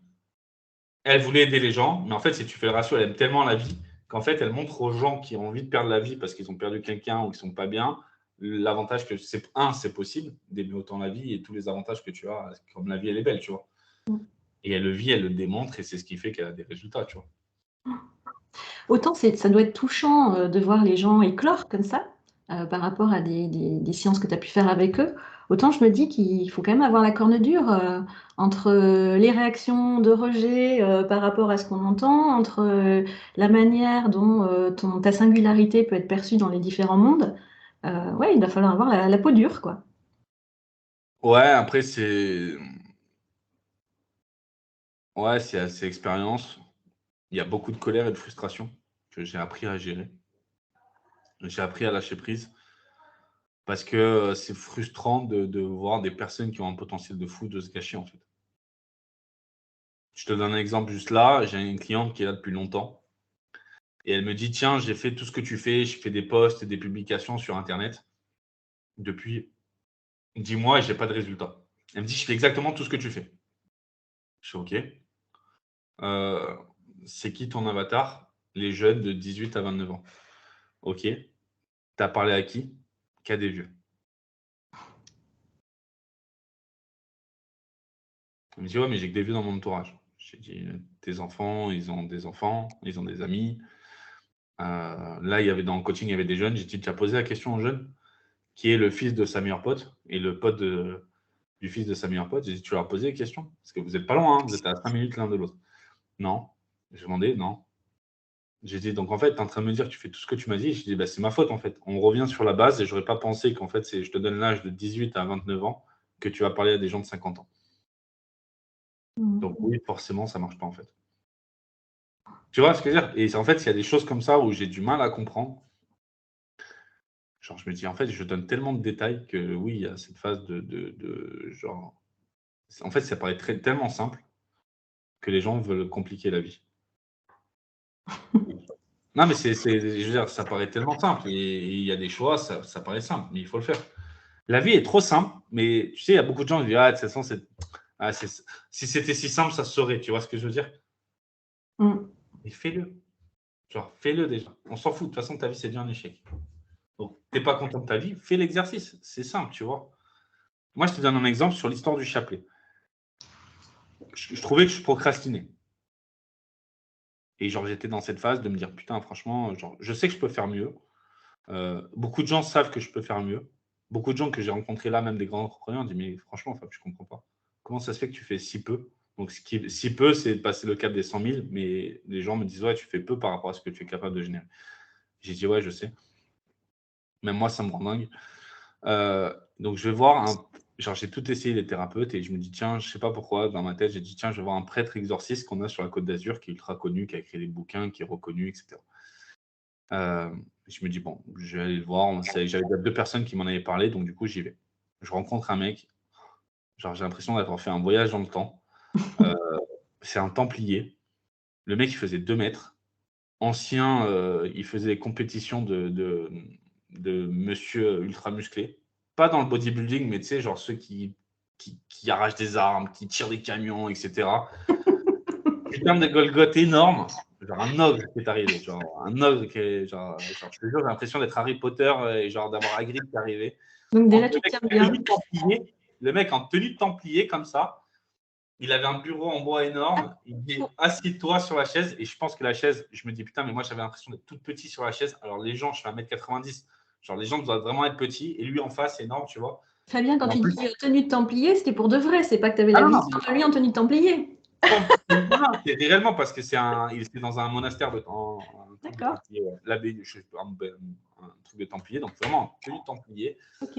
Et il se musclait les avant-bras, donc il avait les trucs là, tu sais, pour muscler les avant-bras, il était comme ça, et tout en train de me parler. Il fait qu'est-ce que t'es là pourquoi? Et je dis bah écoute, j'ai l'impression genre je suis pas bien, je suis chaman, j'aide les gens, machin. On a parlé et tout, et c'est lui qui m'a dit écoute, c'est quoi, je te donne un exercice et tu vas faire le chapelet pendant, je crois que c'était 30 jours, tous les matins. Et il m'a dit, parce qu'il m'a posé une question, il m'a dit, mais quand est-ce que tu prends du temps pour toi? Et j'ai dit, je sais pas, tout le temps, j'aide les gens, c'est pour moi, tu vois. Il me dit, non, vraiment, quand est-ce que tu prends? Je l'ai fait, mon business a décollé. C'est-à-dire que je faisais, je pense, 10 000 par mois et je suis passé à 45 000 par mois. Rien qu'en prenant du temps pour toi. Ouais, Faisant bah le ouais, je chapeau. voilà, je me tapais. Ah, Et c'est en, bien, et en plus, genre, je m'en souviens encore, c'est que je faisais le chapelet. la posologie est super. Non, mais c'est ça. Et genre, je faisais le chapelet, mais j'arrivais pas au début. Je m'endormais direct. Genre, ça me berçait. Je mettais sur YouTube parce que, genre, je ne la récitais pas, mais je mettais sur YouTube le chapelet et je mettais 5 minutes après, je tombais, je dormais. Donc après, je me dis, bon, je le fais. Et tous les jours, ça m'a mis du temps, genre comme un soin, de tenir jusqu'à la fin du chapelet. J'ai donné à mes clients et ma cliente que je t'ai dit qui s'occupait des morts, pareil, au début, elle me dit, putain, mais je m'endors direct. Parce qu'on est hyper actif et d'avoir cette voix calme, comme la messe, etc., du temps pour soi, on tombait direct. Mais par contre, la question que je me posais, c'est quand tu fais un chapelet, tu te relis quand même aux égrégores des religions, non? Moi, je n'ai pas cette notion d'égrégore, le truc, le machin, le ci, le ça. Moi, la seule chose que je regarde, je suis plus terre à terre, tu vois, sur un truc comme ça. Euh, on se connaît le pouvoir des mots, d'accord? Mm. Si je regarde notre Père, donnez-nous le pain de ce jour, pardonnez-nous nos offenses comme on pardonne à ceux qui nous ont offensés. Donc tous les jours, je me nettoie. Notre Père, je ne sais plus combien de fois, genre le chapelet, c'est 52 prières, tu vois. Et en fait, c'est juste des mots qui permettent de te nettoyer sur un différent plan. Je ne vais pas regarder les égrégores, les machins, parce que ça me paraît trop loin. Et je regarde juste l'impact des mots que j'utilise et en fait, le nettoyage que ça a sur moi. Tu vois ce que je veux dire?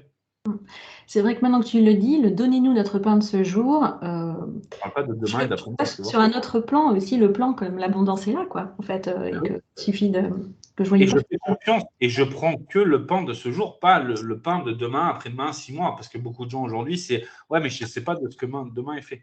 Ouais, mais c'est aujourd'hui, tu fais juste genre ce que tu as besoin, c'est pas dans 6 mois, tu vois. Parce que si tu prends du pain pour 6 mois, il sera périmé. Donc ça sert à rien en fait. Mm. Tu prends juste ce que tu as besoin tous les jours en fait. Mm. Et En en tout fait, vraiment étudier, tu vois, et j'adore le. Et du coup, le chapelet m'a permis la théologie. J'adorais quand j'étais petit à l'école l'histoire. Donc là, c'est l'histoire de Jésus. Mais je prends pas Jésus. Genre, même si on prend Jésus comme un escroc des religions, je veux dire, c'est un mec qui était à 2023 ans, qui aujourd'hui, on en parle encore. Il y a encore un calendrier et tout est référé sur lui, tu vois. Et Noël a un impact au niveau mondial. Tout le monde fête Noël dans toutes les religions aujourd'hui. Donc, tu vois, il n'y a pas l'égrégore des religions à chaque fois qu'il y a Noël. Personne ne se pose ça. Tu vois ce que je veux dire? Je ne vois pas personne qui dit, ah non, c'est Noël, c'est Jésus. Tu vois ce que je veux dire? Donc, on parle d'un mec qui a eu un impact dans le monde depuis 2023 ans. Et en fait, quand tu regardes son parcours et son chemin, c'est plein d'obstacles. Parce que quand on fait le chapelet, on doit, donc tous les jours, on médite sur les 5 périodes de la vie de Jésus. Genre sur 5 périodes et sur 5 choses différentes de sa vie. Sa vie a été compliquée. Depuis petit, il sait qu'il était missionné. Il a accepté les critiques. Et je me dis, si lui, il a été critiqué, pourquoi moi j'ai peur d'être critiqué, tu vois? Si lui, il a été crucifié, pourquoi moi j'aurais peur d'être crucifié? Et l'erreur de beaucoup de gens, c'est de vivre dans cette peur-là, alors que lui, il a eu, tu vois? Et je me dis, si moi, je ne suis pas fils de Dieu, tu vois? Si on reprend, je suis pas. Si tout le monde peut être fils de Dieu, tu vois? Après, on va revenir, mais je veux dire, si lui, il est reconnu comme fils de Dieu, il a vécu tout ça, et il a laissé un tel impact, pourquoi moi, je n'aurais pas des galères comme il a vécu? Et si tu regardes tous les prophètes, ils ont tous eu des galères, tu vois ce que je veux dire? Ça n'a jamais été arrivé, servi sur un plateau d'argent, etc. Tu vois ce que je veux dire? Dans n'importe quelle religion, n'importe quel prophète a galéré. Et en fait, je ne peux pas me dire que moi, je suis mieux qu'un prophète. Moi, tout doit me servir sur un plateau d'argent, tu vois. Oui, on dit que c'est plus des vies d'initiation que des vies de facilité, ouais. Et tu vois ce que je veux dire? Mais l'erreur de beaucoup de gens, c'est que moi, je veux gagner 10 000 balles par mois et je veux vivre sur un cocotier. Et déjà, quand tu as 10 000 balles par mois, déjà, tu as des clients, tu t'engages, tu as des responsabilités. À 10 000 balles par mois, malheureusement, tu t'arrêtes pas de vivre. C'est bien, mais tu t'aperçois que tu as envie de plus. À 100 000 balles par mois, c'est bien, mais tu as envie de plus. Pourquoi? Parce que tu prends tellement de plaisir à aider des gens que quand tu en as 50, 100, ça devient accro en fait. Ça devient une drogue. Tu as envie d'en avoir plus pour aider plus, pour impacter plus, pour changer la vie. Comme je t'ai dit, comme grâce au don que j'ai de pouvoir donner la mission de vie des gens, ça me prend 2 minutes. Et de voir les bénéfices que ça a sur les gens, ça serait quand même compte de me dire, tiens, je travaille. Avant, je vendais mon appel mission de vie. Alors, je faisais un soin et je faisais une méditation avec. Les gens payaient 5 000 € pour la demi-heure. T'imagines, 1 heure de travail, je faisais les 10 000 € par mois. Et donc, ça me faisait 1 heure par mois sur le mois. Tu déprimes. Hein. Si je travaillais qu'1 heure, je déprime. Je ne te sens pas utile. Quand je vois l'impact des gens, comme ça a changé, ben, du coup, tu en fais plus, tu vas aider plus, tu vas impacter plus, tu crées différents produits pour impacter, avoir des résultats, tu vois. Et l'erreur des personnes, c'est qu'ils pensent qu'à 10 000 par mois, tu le fais sur un cocotier. Non, mais ce n'est pas une rente. Et d'ailleurs, oui, je réagis là-dessus parce que certains te diraient justement, enfin pour certains, je cautionne pas, hein, mais en gros, tu as un don, tu devrais le donner. En fait, tu as une capacité, tu devrais le donner. Et c'est vrai que du coup, 5 000 € la demi-heure, ça peut surprendre, pour ne pas dire choquer certains. Comment toi, Non, ça tu choque. fais le lien? Bah, c'est toujours pareil. La question, c'est ce que les gens, c'est cher, etc. Ouais. Mais à côté de ça, j'ai une boîte. Je suis monté à 15, voire 25 personnes. Euh, j'ai dépensé Facebook. J'ai été un très bon contributeur Facebook. J'ai dépensé plus de 200 000 € de publicité cette année.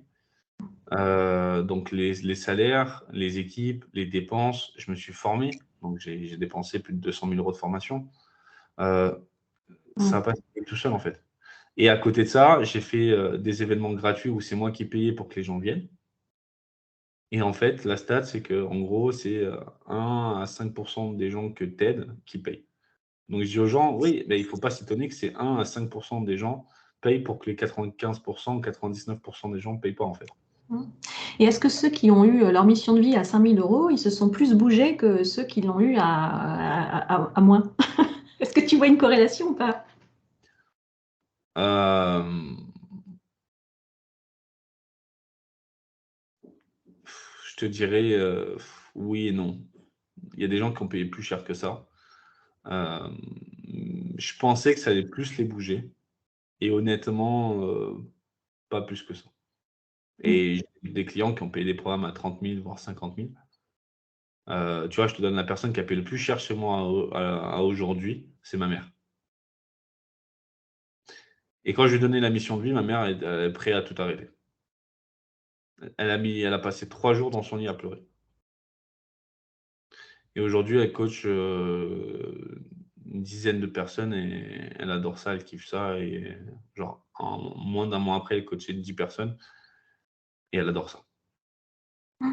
Mais elle est passée par, quand je te dis, la phase de déni, prêt à abandonner 50 000 balles. Donc je pense que 50 000, alors qu'elle a commencé, j'ai augmenté de 5 000 euros tous les mois. Donc en fait, elle a commencé, c'était pas cher et elle a pu le faire.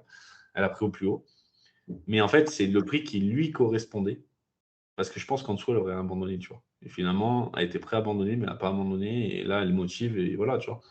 Mais l'erreur de beaucoup de gens, c'est de penser combien je dépense, mais pas de regarder combien ça rapporte. Parce que l'avantage de ma mère, c'est que, un, je la coach. Donc là, déjà, elle écoute plus. Qu'avant que je lui donnais des conseils gratuitement, elle n'écoutait pas. Donc à 50 000, elle commence à écouter. Ah, mais c'est ça. Je veux dire, malheureusement, il est là. Les gens se plaignent, mais je veux dire, tout le monde aimerait faire du gratuit, mais personne n'écoute quand on fait du gratuit. Donc, à un moment donné, c'est le problème du marché. Hein. C'est que c'est pas nous qui décidons. Hein. Donc, après, les gens, il faut qu'on gagne notre vie, il faut rien n'est gratuit, tu vois. Mais je veux dire, si je reviens sur Jésus, et j'adore ce que Grant Cardone aussi, il en a parlé, ce qu'il disait, Jésus, déjà, c'est pas un mec, genre tout le monde pense pouvoir y arriver seul. Et Jésus, lui non plus, n'est pas arrivé seul. Ils étaient 12 dans son équipe. Donc déjà, il faut se poser la question, tu vois. Donc, ça, c'est déjà une croyance, tu vois. Est-ce qu'il faut un Judas aussi? Hein? Est-ce qu'il faut un Judas aussi? Tu l'as toujours, tu vois. Tu as peur que les gens te trahissent, mais même Jésus s'est fait trahir, tu vois. Fils de Dieu s'est fait trahir. Donc, ce qui est normal de te faire trahir. Tu apprends, tu évolues, tu le fais, tu vois. Là où il est très bon marketeur, Jésus, c'est qu'à cette époque-là, il soignait les gens. Et il disait, rentre chez toi. J'adore parce que Grant Cardone, il fait comme ça. Il fait, vous, allez, rentre chez toi et parle-en à tout le monde, tu vois. Très bon marketeur. Il soignait les gens et il disait, du coup, il y avait encore plus de monde, tu vois. Il disait, il a créé genre le Airbnb de l'époque, tu vois. Parce qu'il dormait, forcément, il devait dormir chez les gens, tu vois.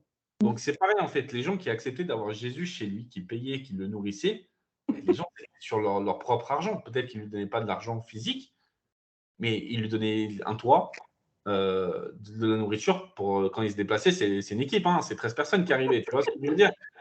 Donc c'est toujours pareil, les gens pour bénéficier de l'époque ou comme d'aujourd'hui, il faut bien qu'il y ait des gens qui paient. Parce que sinon, ils crèvent la dalle et il n'y aurait eu personne, en fait. Et donc, c'est là où il est fort, tu vois. Et là encore, il est plus fort, Jésus, c'est qu'au moment de crucifier, c'est là où le meilleur marketeur, c'est parce qu'il était rejeté. Il a dit crucifiez-moi et tout le monde se souviendra de moi. Et on l'a crucifié et tout le monde se souvient de lui, tu vois. On l'a crucifié pour qu'il se taise. Et finalement, 2023 ans après, on en parle encore. C'est la beauté du truc, tu vois ce que je veux dire? Je te souhaite pas la même fin quand même. On va tous mourir un jour. Bon, il y en a des plus ou moins sympas de mort. Bah, tu peux pas le savoir et pour ça, avant de penser à ta mort, il faut penser à vivre. Tu vois? Ouais. Et l'erreur de beaucoup de gens, c'est ça aussi, c'est penser qu'ils vont vivre longtemps, alors que moi, je sais pas si demain. Tu vois, j'ai des gens qui me disent ah mais je sais pas, c'est pas le moment, je reviendrai plus tard pour te voir. Mais je dis ah bon, toi tu es optimiste. Hein. J'aime bien, c'est que sur ta vie tu es négatif, mais sur moi tu es optimiste parce que moi je sais pas si demain je vais vivre. Je vais pas m'empêcher de vivre pour toi. J'ai des passions qui sont à haut risque. Je me déplace beaucoup, que ce soit en voiture, en taxi, en hélicoptère, en avion. J'aime les voitures rapides, donc genre je m'entraîne sur circuit, etc. Je sais pas ce que demain il fait. Genre, je peux tomber de mon lit cette nuit ou m'étouffer dans mon oreiller, tu vois. Quand je t'écoute, ce qui me frappe, c'est que j'ai l'impression qu'en fait, entre le moment où tu prends une décision et le moment où tu passes à l'action, il y a pas de filtre, il n'y a pas de doute, il n'y a pas d'hésitation. Alors peut-être que je me trompe, mais Non, il y a tout ça. Et j'aime bien dire aux gens, si vous devez prendre une décision, la meilleure façon de prendre une décision, c'est prendre une pièce d'1 euro. On revient toujours à l'argent. Et tu fais un pile ou face. Et tu suis le pile ou le face sans hésiter. Moi, je le fais pas, mais j'utilise d'autres techniques qui sont plus adaptées à moi pour pouvoir résoudre. Et je fais confiance. Et je suis là où j'aurais toujours rêvé d'être. Donc, je ne cherche pas à avoir le 100% de. Comme je te dis, je ne cherche pas à que tout soit parfait. J'accepte les imperfections et quand j'ai des gros problèmes aujourd'hui, je me dis, ils vont me servir demain. Et ton rapport à l'action, ça a toujours été là ou tu as eu un déclic dans ta vie? Alors, ce qui est marrant, c'est que si tu écoutes mon entourage, mon rapport à l'action, le chapelet, ça m'a aidé. En fait, j'ai des phases de travail énormes, mais genre énormes, où je travaille beaucoup et j'ai des phases où je travaille différemment. Si tu Mon père, il a passé, genre, je pense que toute ma famille a entendu dire jusqu'à mes 29, 30 ans, je passais ma vie dans mon lit, sur l'ordinateur. Et mon père a dit: «Ouais, de toute façon, il passe la vie sur l'ordinateur». Mais j'ai dit: «Ouais, mais tu t'es jamais posé qu'est-ce que je faisais sur l'ordinateur?» Parce qu'aujourd'hui, en même temps, aujourd'hui, je gagne ma vie je gagne toujours ma vie sur l'ordinateur et dans ma chambre, tu vois? Ça n'a pas changé. Donc en fait, il est là. Qu'est-ce que tu peux faire? Aujourd'hui, sur un ordinateur, j'apprends, je me forme, j'analyse, je compare, je vois les opportunités. Et je lui dis, ce qui est marrant, c'est que si tu me passes, et genre j'ai mes sœurs travaillent plus, genre normal, et je dis: «Ouais, je passe ma vie, mais tu t'es jamais posé qu'en ayant passé ma vie sur l'ordinateur, j'ai un réseau sur mon téléphone qui est un des plus gros qu'on puisse avoir. Je peux avoir j'ai énormément de contacts de gens, tout type de personnes et je peux résoudre énormément de problèmes». Et j'ai à un moment donné, tu t'es jamais mis le déclic entre les 2 quoi. Mais quand je sors, c'est pas pour rien, en fait. Et les gens pensaient que j'étais feignant et en fait, j'aime bien dire: «Je suis pas feignant, je suis optimiste». J'optimise tout, en fait. Tu J'ai parles J'optimise. En fait, c'est une capacité tu vois la mission de vie? Comme on dit, la mission de vie, aujourd'hui, ça me prend 1 minute. Je suis capable pareil, les soins, j'apprends des trucs pour être le plus rapide possible et d'avoir le plus d'impact possible, d'être le plus précis possible. Donc j'ai toujours cette façon d'optimiser pour être le plus rapide. Genre la mission de vie, les gens me demandent, je l'écris et genre 1 minute après, tu l'as et c'est fait, tu vois? tu as dit Heu, optimise, j'avais compris, je suis optimiste alors. c'est les 2 en fait. J'ai une foi en les gens et genre je suis très optimiste. Je suis quelqu'un de toujours très optimiste et j'optimise tout. Et ça, c'est depuis toujours. Je veux dire à l'école, je travaillais très peu, j'avais des bons résultats. J'ai ce côté-là du feignant où, bah, du coup, je suis très bon quand je fais les choses. Mais souvent, j'ai remarqué que, dans les personnes, efficaces que je peux rencontrer, elles disent souvent, «Je suis efficace parce qu'à la base je suis paresseux». Ouais, mais c'est la force du paresseux. Tu vois ce que je veux dire? Là où les gens peuvent voir une faiblesse, mais il y a une force derrière, c'est de l'équilibre en fait et c'est savoir jouer avec ses forces et ses faiblesses. Mais je te donne un exemple, bah, Gérard, Pélisson que j'ai accompagné pendant 15 ans. En fait, c'était au début, j'ai commencé, j'étais caddie au golf. Donc caddie au golf, c'est celui qui conseille, qui porte le sac, et cetera. J'étais pas très bon au golf. J'étais correct, j'étais dans la moyenne, tu vois? J'ai jamais voulu être très en haut niveau et j'ai joué juste pour être avec les potes et m'amuser. J'ai d'abord toujours voulu jouer depuis jeune et je me suis formé et c'est un sport ultra chiant parce que tu dois passer 6 mois en practice avant de pouvoir aller sur le terrain. Parce que je savais que c'était un sport où il y avait des riches. Donc déjà, je m'étais adapté. Et après, j'avais rencontré des amis dedans et je jouais correctement, mais genre rien de ouf. Eux, ils étaient très, très bons. Mais moi, j'ai accompagné, j'adorais être avec eux. On passait 4 heures à jouer ensemble. Et j'ai eu cette opportunité-là. Donc je travaille et en fait, j'étais payé à la tâche. Donc en fait, ils me payaient, quand je l'ai connu, tu es malade, c'était 50 € le parcours. Et en fait, que je joue 1 heure, 2 heures, 3 heures ou 4 heures, c'était 50 balles. À cette époque-là, j'avais déjà fait un petit peu, donc il revient l'été. Donc je l'avais fait pour Noël, 3 jours. Il revient l'été, il m'avait bien aimé, donc il me redemande. Et il a fait un triple pontage. Donc on pouvait faire que 9 trous. Bah, je courais en fait. Lui, il était en voiturette. Mais moi, toutes les phases d'optimisation, qui étaient que moi, j'avais un chariot et j'étais à pied. Lui, il était avec sa femme en voiturette. Bah, je courais. Et j'allais plus vite que la voiturette. Et en fait, il disait, putain. Et du coup, il dit, mais c'est qui ce jeune? Genre, le mec, il s'est dit, soit c'est un génie, soit il est complètement con. En fait, moi, je partais et je me faisais 50 balles en moins d'une heure. Il faut savoir qu'habituellement, les gens mettent 2 heures pour faire les 9 trous. Une partie, c'est 4 heures, les gens mettent. Et nous, on mettait 1 heure. Et du coup, j'optimisais ça et j'avais mes potes. Je travaillais quasiment tous les jours l'été. Ça a été mon argent pendant très longtemps, mon argent de poche. Et en fait, j'avais mes potes et on était à la maison, on faisait la fête. J'y allais. C'était à l'époque, c'était à 15 heures. Et je disais, bah, restez à la maison. De toute façon, je pars 1 heure ou 1 heure et demie. J'avais 15 minutes aller-retour. Genre 15 minutes aller, 15 minutes retour. Donc je partais 1 heure et demie. Donc rester à la maison. Mes potes, ils s'amusaient chez moi, genre mes parents, ils étaient très ouverts, donc ils s'amusaient. Je partais 1 heure et demie, je faisais mes 50 balles et ça me faisait de l'argent pour sortir, pour me payer l'école, ça me payait les écoles, ça me payait plein de choses, tu vois.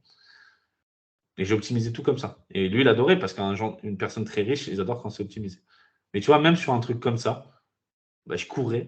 Donc, c'est intense parce que c'est un parcours, c'est 5 km où tu cours et tu as un sac de 10-15 kilos à tirer, tu vois.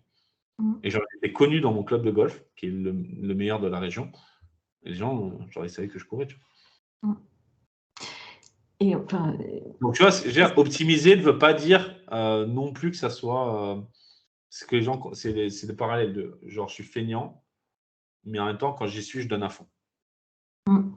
Tu vois, Est-ce que c'est peu, mais à fond, ouais. plutôt que de beaucoup et rien à la fois, tu vois.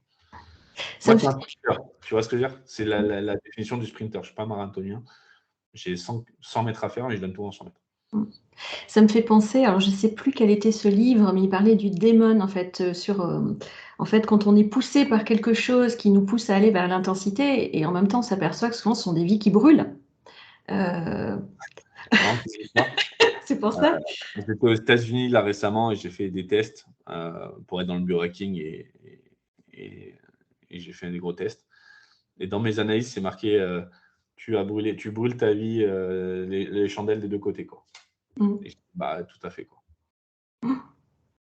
Et j'ai cette notion, tu vois, l'eczéma, c'est le feu. J'ai cette notion avec le feu depuis toujours et c'est apprendre à l'attiser et le faire, tu vois. Mm. Mais l'eczéma, je crois que c'est aussi, quand on regarde le livre de Jacques Martel, il y a une notion de séparation aussi, je crois. Ouais, mais Donc c'est la sensation de jongler peut-être entre des mondes et tout, c'est peut-être aussi. exactement. Entre jongler entre des mondes, la séparation entre ce que je dis et ce que je fais. Euh, Ça aussi, c'est les gens, s'ils voulaient être alignés avec votre mission de vie, c'est déjà être aligné entre ce que je pense, ce que je dis et ce que je fais. Mm. Je veux dire, il y a une chose qui est très simple par rapport à ça, et j'aime bien dire aux gens, surtout dans les Friday Challenge, c'est moi quand j'étais petit, on m'a appris à tourner 7 fois la langue dans la bouche avant de parler, et beaucoup trop de gens aujourd'hui ont oublié ça. Parlez peu, mais mieux. Comme ça, vous faites ce que vous dites et vous dites ce que vous faites. Point. Bon, et ben, je trouve que c'est un beau mot de la fin parce que à propos d'alignement, on s'était dit 30 minutes pour l'interview, je crois qu'on a explosé le score. Ouais, avec moi, ça peut être très long. C'est déjà 30 minutes, j'ai jamais réussi parce qu'il y a tellement de connaissances qu'on peut partager, de clés que j'ai apprises. Bah écoute, Un, avec plaisir. un grand merci à toi, Fabien, pour tout ce que tu nous as partagé, puis la transparence dont tu as fait preuve. Donc, Bah, merci beaucoup. Merci aussi à toi qui... Pardon? merci à vous, merci à toi, merci à tout le monde. Voilà. Et merci à toi aussi qui nous regarde et merci de nous avoir regardés jusqu'au bout.